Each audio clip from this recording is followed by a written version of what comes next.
Hi, everyone. I hope you're doing well. Before we start with the update, let me make a few comments here. Man, I'm smiling ear to ear, and that's despite my morning coffee coming shooting out of my nose after watching William's video, William's Knife Life. That's why I tagged him. I knew we'd get a good response, and he's right. He's 100% right. You should never ask a collector maybe you can ask them what their favorite pattern is, whether it's a Sodbuster or a Barlow.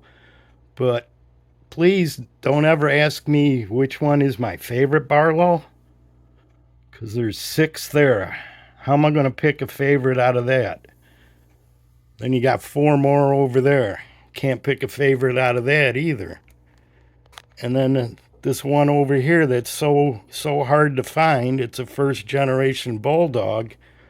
It's literally impossible for a knife collector to pick a favorite.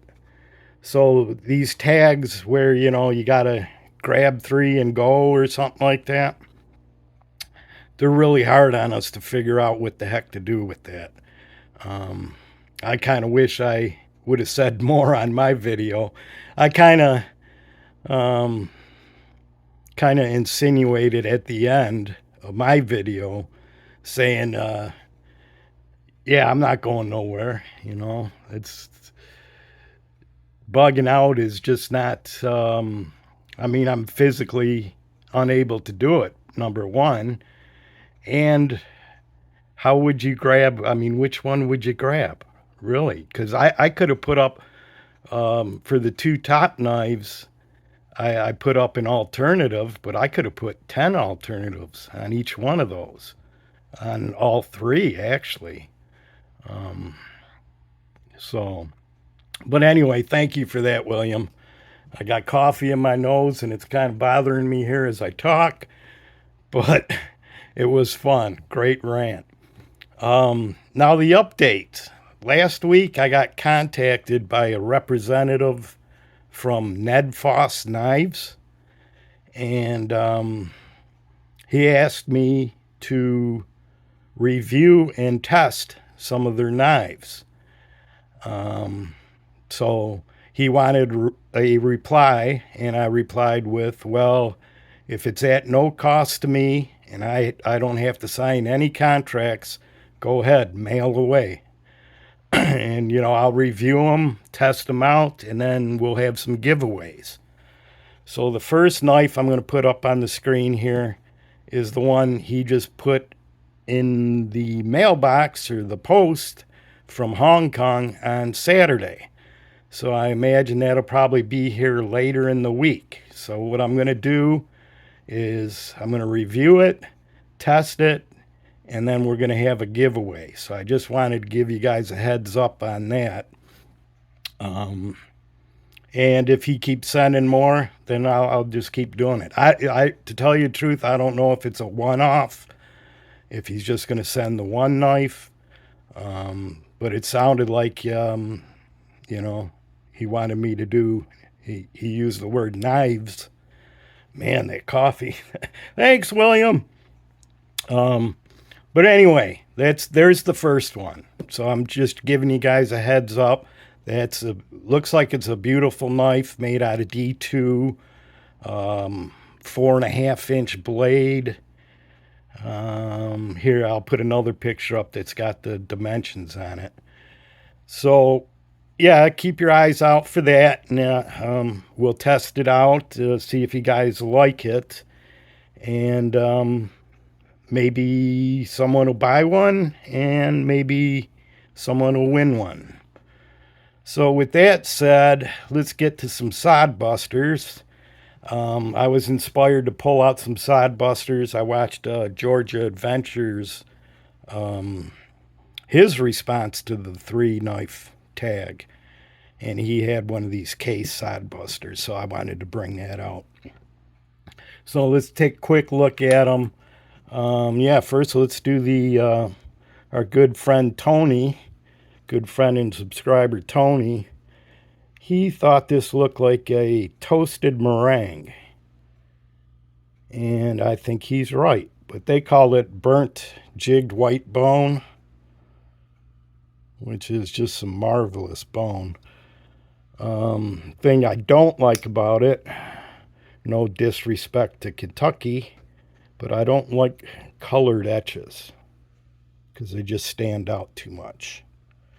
But it was at a good price. I bought it about 2, 3 years ago, and I had to have that handle. Get that handle. I was thinking about getting this, seeing if I could get that etch removed. It's a 225th anniversary of Kentucky being claimed a state, I guess. And I'm not sure what year this is. I guess that's not real important because it's just a beautiful knife, minus the etch. Got the shakes from all that coffee. It's up early.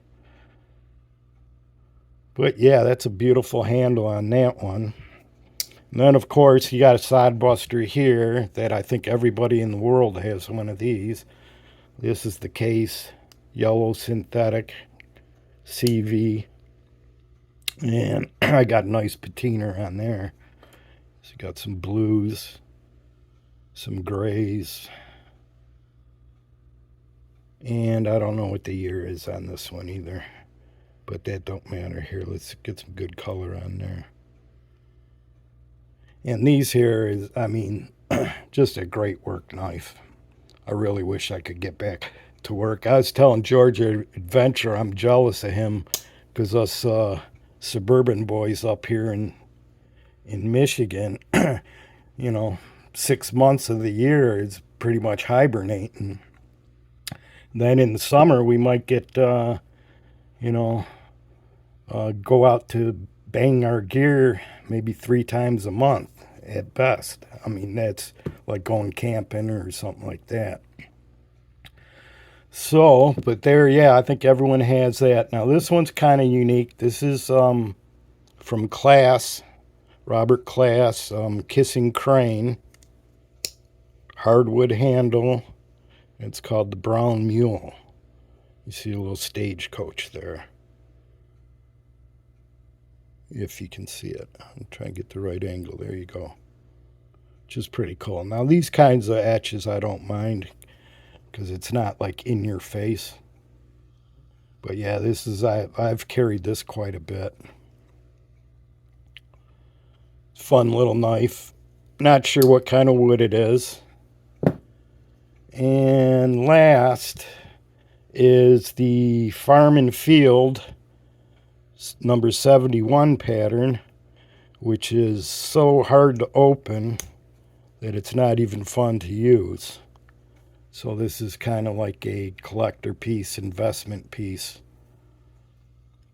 I wish they would have put a little bit, a little less pull on it.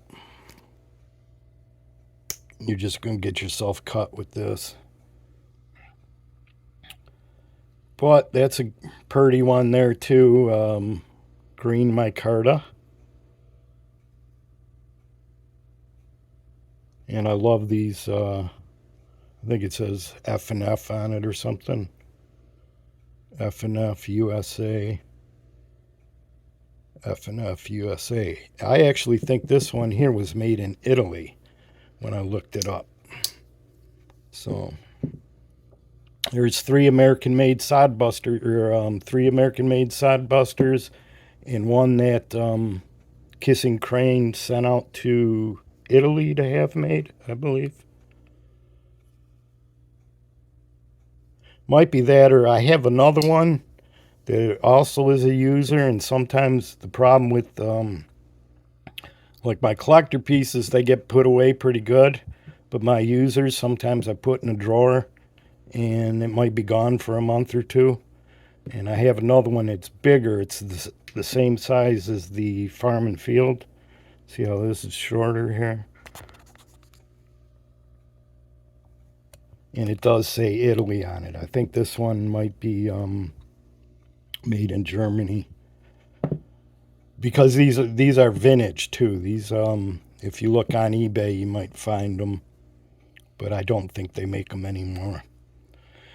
So yeah, that was my main thing to get across, was that I'm going to probably have a lot of giveaways, depending on what that representative from Ned Foss does.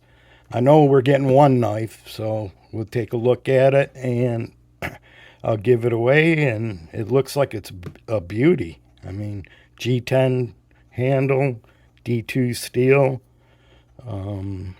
Kydex sheath. So we'll take a look at it. I got to let my nose cool off because it's still burning with coffee. Thanks, William. So with that, until next time, my friends, take care. Peace. Bye-bye.